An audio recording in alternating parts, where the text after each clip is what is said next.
अल्हम्दुलिल्लाहि रब्बिल आलमीन वस्सलातु वस्सलामु अला सय्यिदिल अंबियाइ वल मुत्तक़ीन अम्मा बअदु फ़अऊज़ु बिल्लाहि मिनश शैतानिर रजीम बिस्मिल्लाहिर रहमानिर रहीम वक़ाल अल्लाहु तआला फ़िल कलामिल मजीद वअम्मस्साइल फ़ला तन्हर सदक़ल्लाहुल अज़ीम सदक़ रसूलुहुन नबियुल करीमुल अमीन रब्बि शरह ली सदरी व यस्सिर ली अमरी वहलुल उक़दतम मिन लिसानी यफ़क़हू क़ौली मौलाय सल्ली व सल्लिम दाइमन अबदा अला हबीबिका खैरिल ख़ल्क़ि कुल्लिहिम हुवल हबीबुल्लज़ी तुरजा शफ़ाअतुहु लिकुल्लि हौलिम मिनल अहवालि मुक़्तहिमी फ़इन्न मिन जूदिका दुनिया व ज़र्रतहा व मिन उलूमिका इल्मल लौहि वल क़लमी या अकरमल ख़ल्क़ि मा लिमन नलूज़ु बिही सिवाका इंद हुलूलिल हादिसिल अममी इन्नल्लाहा व मलाइकतहु युसल्लूना अलन नबी या अय्युहल्लज़ीना आमनू सल्लु अलैहि व सल्लिमू तस्लीमा सलातु वस्सलामु अलैका या सय्यदी या रसूलल्लाह व अला आलिका व अस्हाबिका या सय्यदी या हबीबल्लाह अस्सलातु वस्सलामु अलैका या सय्यदी या नबीयल्लाह व अला आलिका व अस्हाबिका या सय्यदी या नूरल्लाह। अल्लाह आप सबको सलामत रखे, बाकरामत रखे। एक बार मोहब्बत के साथ अस्सलातु वस्सलामु अलैका या सय्यदी या नबीयल्लाह व अला आलिका व अस्हाबिका या सय्यदी या नूरल्लाह। कोशिश किया करें जब दुरूद पाक पढ़ने की बारी आए तो बड़ी मोहब्बत से पढ़ा करें, ठीक है जी, बड़ी मोहब्बत के साथ, ठीक है। एक होता है सिर्फ पढ़ देना, एक होता है याद करना। कोशिश करें पढ़ें भी साथ याद भी करें और पूरी कोशिश किया करें कि ज़ुबान और दिल एक हो के पढ़ें। हालांकि आप सिर्फ ज़ुबान से भी पढ़ देंगे काम तो फिर भी कुछ ना कुछ बन नहीं जाता है, लेकिन जब आप दिल से पढ़ेंगे तो उसका सबसे बड़ा फ़ायदा ये होगा आपके दिल की दुनिया भी बदलेगी। क्योंकि इबारत थोड़ी सी शकील है। मीर अब्दुल वाहिद बिल गिरामी रहमतुल्लाहि तआला सब आसना बिल आप फरमाते हैं ज़िक्र में गफलत, ठीक है जी, ज़िक्र में गफलत कुत्ते वे के पढ़ने है को अदर वे के पढ़ने है को अदर वे के नहीं, ज़िक्र में गफलत, ज़िक्र से गफलत से बदतर है। एक होता है एक बंदा पढ़ ही नहीं रहा, ठीक है जी, वो गाफिल है।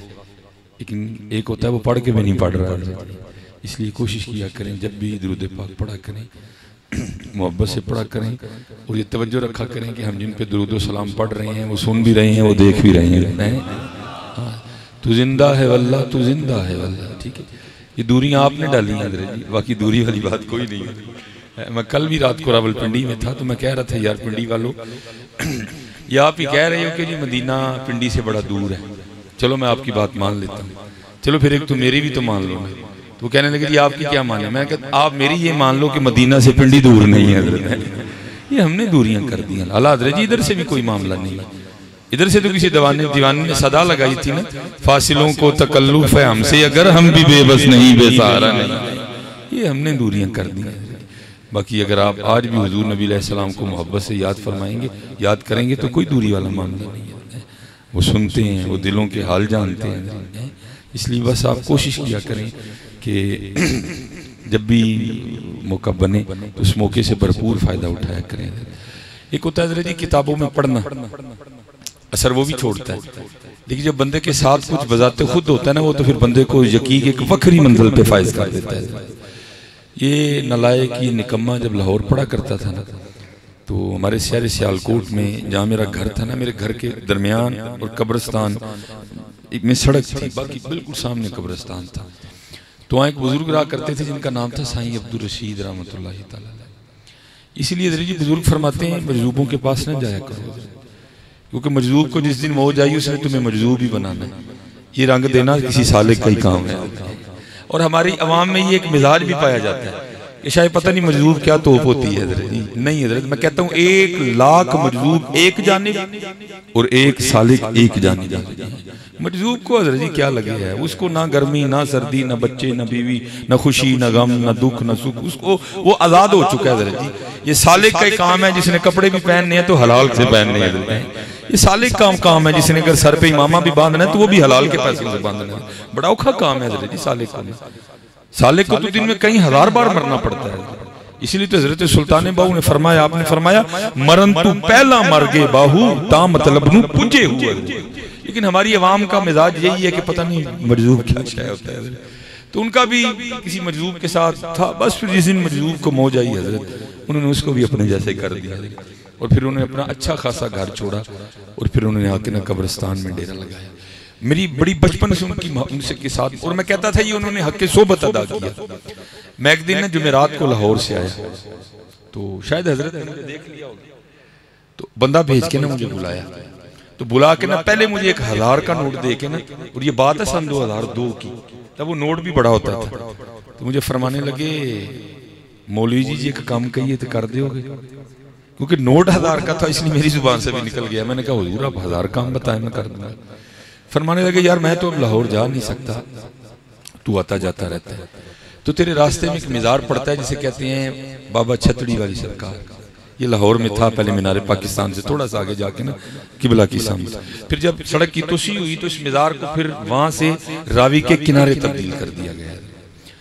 तो वहां एक बुजुर्ग बैठे हैं और ठंड बड़ी है, तो तू मेरी तरफ से ना ये 1000 का उनको ना गर्म सा कंबल खरीद के तूने देना। मैं कहता हूँ ये शफकत थी उनकी, उन्होंने ये शफकत फरमाई मुझ पे।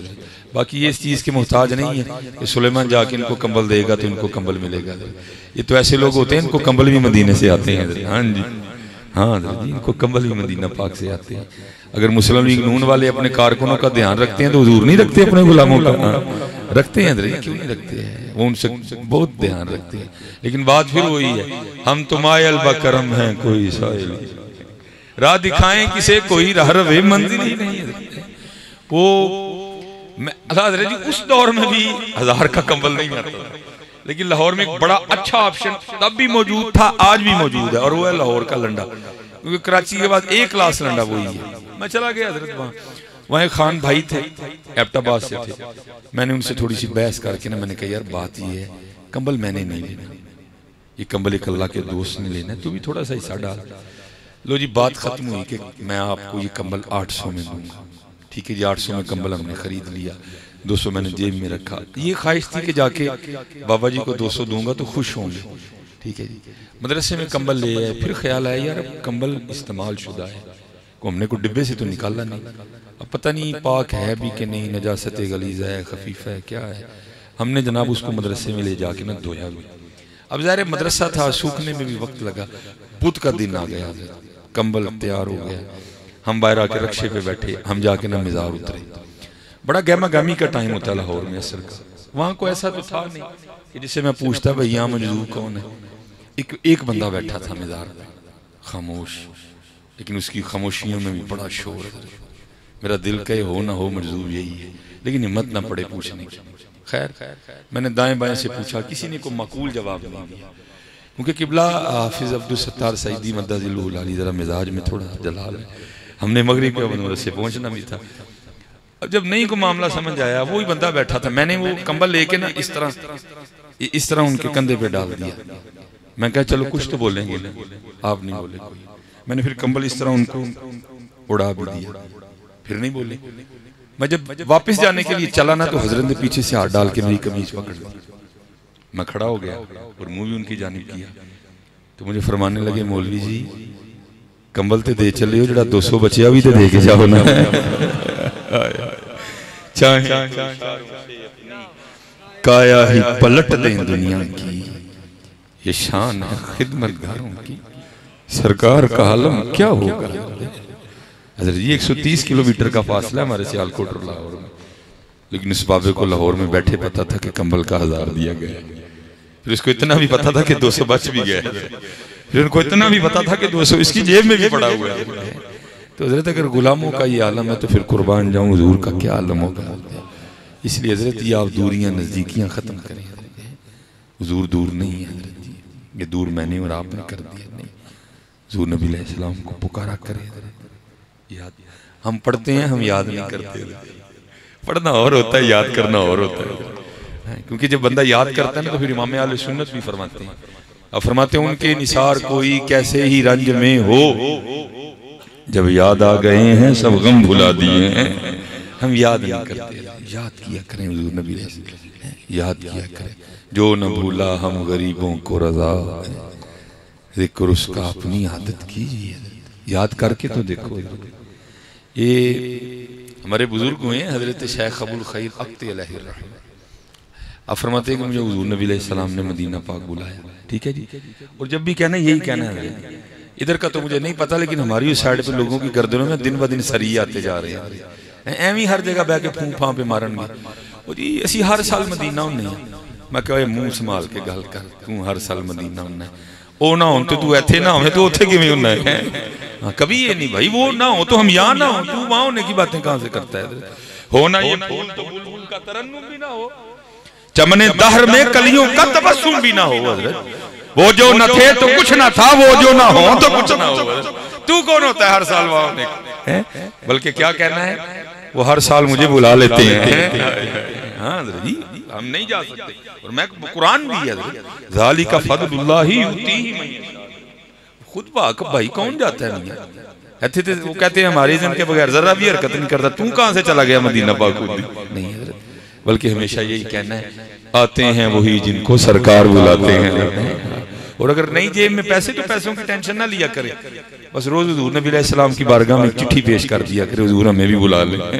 बाकी वो बुला लेते होते हैं।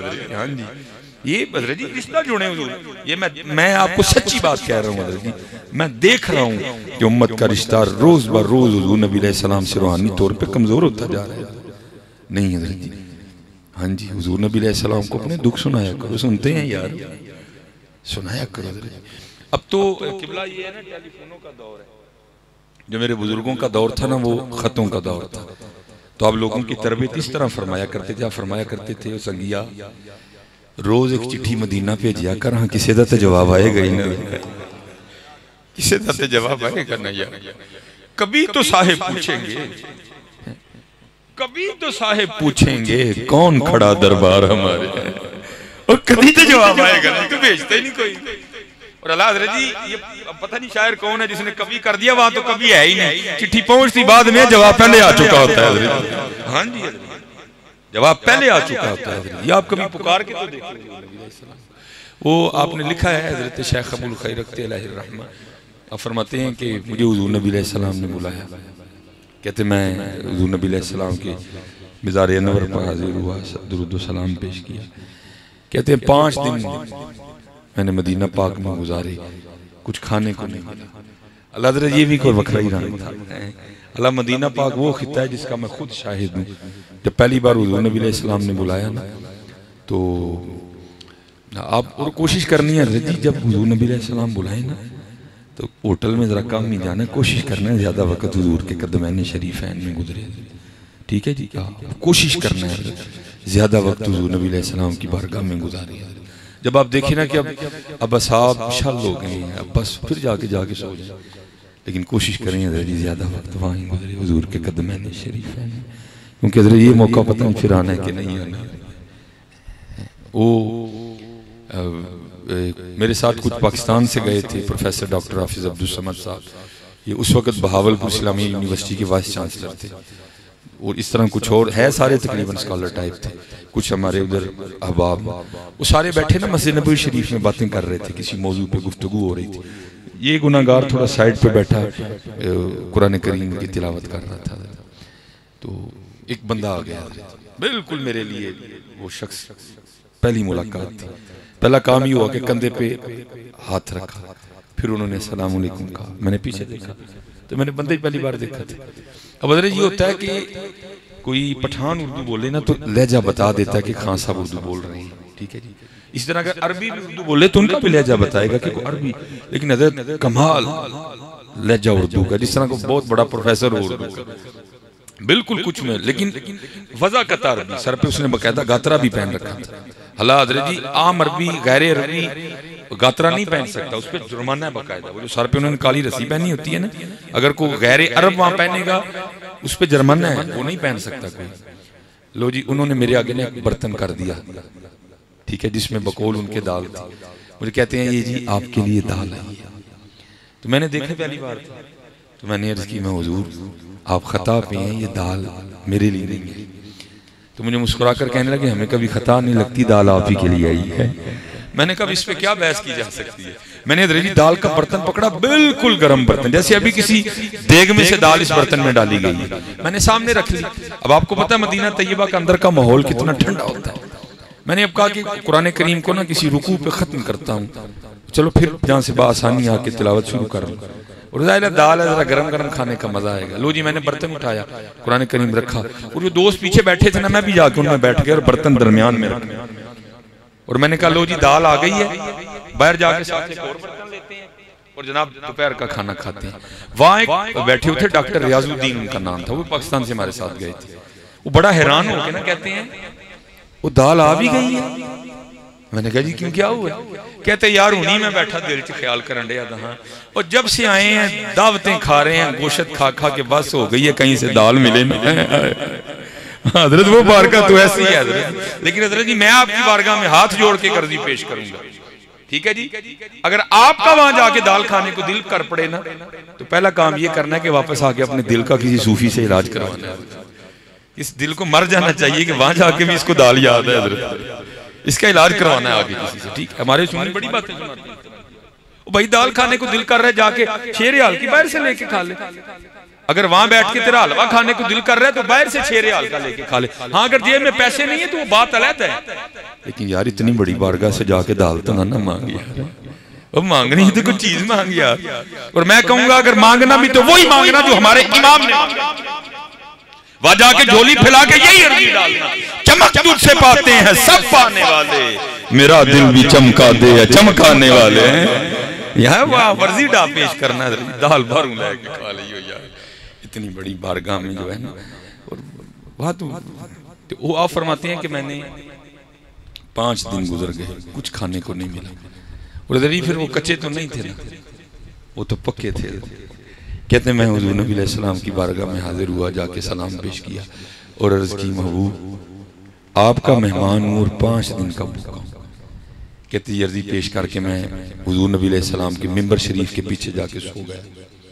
कहते जब सो गया मैं तो ख्वाब में भी क्या देखता हूँ कि सोया हूँ, और उस ख्वाब से ना आके मुझे हजरत मौला अली मुश्किल कुशा रज़ी अल्लाह तआला अन्हु ने जगाया। आप फरमाने लगे अबुल खैर तू सोया है, देख हुजूर नबी अलैहि सलाम बनफ्से नफीस तशरीफ लाए। कहते मैं हाजिर खिदमत हुआ और जाके ना मैंने हुजूर नबी अलैहि सलाम की मुबारक पेशानी को चूमा, तो क्या देखता हूँ दाईं जानिब जनाब सैयदुना सिद्दीक़ अकबर रज़ी अल्लाह तआला अन्हु बैठे। वो कुत्ता भौंका था ना, मैंने उसका कुत्ता तू भौंक, वो देख वो कुरान में भी साथ, वो मिज़ार में भी साथ, वो ख्वाबों में भी साथ है। तू भौंक, तेरे भौंकने से क्या होता है, तेरे भौंकने से क्या होगा? कुत्ते का काम होता है भौंकना, कुत्ता भौंके फिर भी कुत्ता, कुत्ता ना भौंके फिर भी कुत्ता, तू है ही कुत्ता है। लेकिन वो देख वो मिज़ार में भी साथ, वो ख्वाबों में भी साथ, वो कुरान में भी साथ है। आज तू जितना मर्जी भौंक, तेरे भौंकने से क्या होता है? जब भी कुरान करीम पढ़ा जाएगा अज़मत सिद्दीक़ अकबर बयान होती रहेगी। एक तरफ कुरान हो, एक तरफ कुत्ता हो, क्या मुकाबला हैं जी? एक तरफ कलामे इलाही हो, एक तरफ कुत्ता हो, क्या मुकाबला जी? हम कुत्ते को देखें कि हम कलामे इलाही को देखें? हम कुत्ते को देखें कि हम हुजूर की हदीस देखें? आपने फरमाया सबका हक अदा कर दिया, अबू बकर का हक अल्लाह अदा करे। कहाँ कुत्ता है? फरमाते देखा तो भाई जानिब हजरत सैयदना उमर फारूक रज़ी अल्लाह तआला अन्हु बैठे।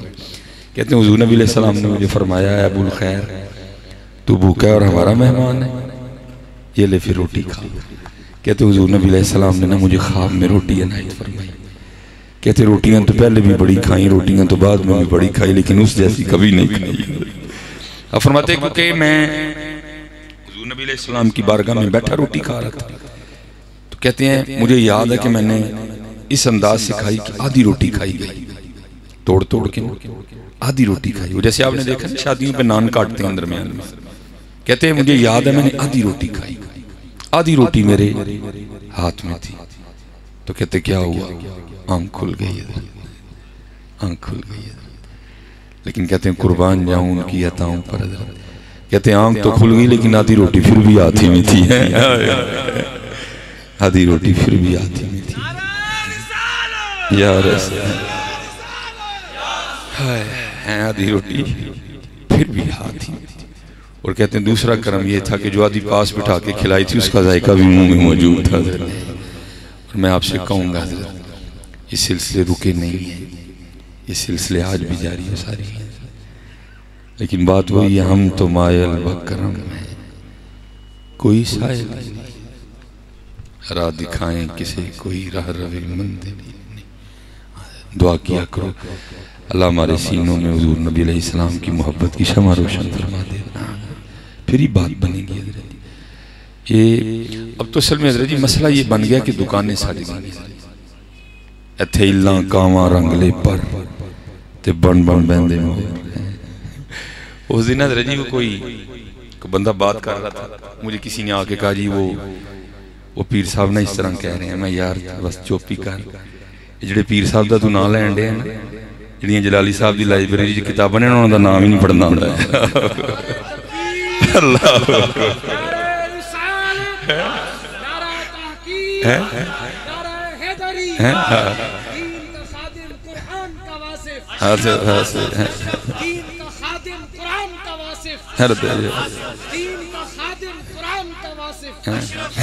मैं तू ना मुझे बात सुना, बड़ी दूर है बात, जो उनकी लाइब्रेरी में किताबें पढ़ी नहीं उसका नाम भी नहीं पढ़ सकते यार।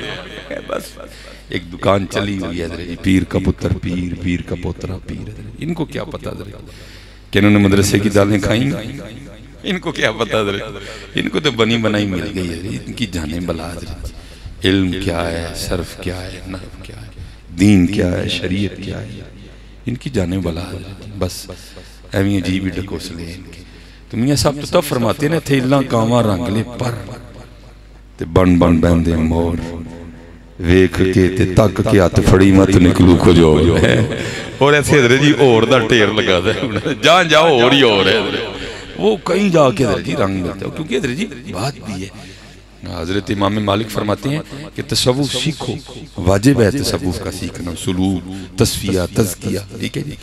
लेकिन आप फरमाते हैं जिसने सुलूक तो सीखा, तसव्वुफ तो सीखा, इल्म बातिन तो सीखा, लेकिन उसने फिका नहीं सीखी तो वो जिंदीक है। इल्म बाज करें फकीरी, काफिर मरे दीवाने।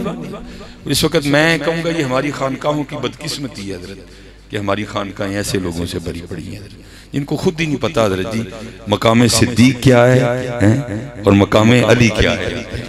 ठीक है, फजीलत में और अफजलियत में फ़र्क होता है, फजीलत में और अफजलियत में फ़र्क होता है। इनकी जाने बला ये हदीस पढ़ लेते हैं और फिर शुरू हो जाते हैं।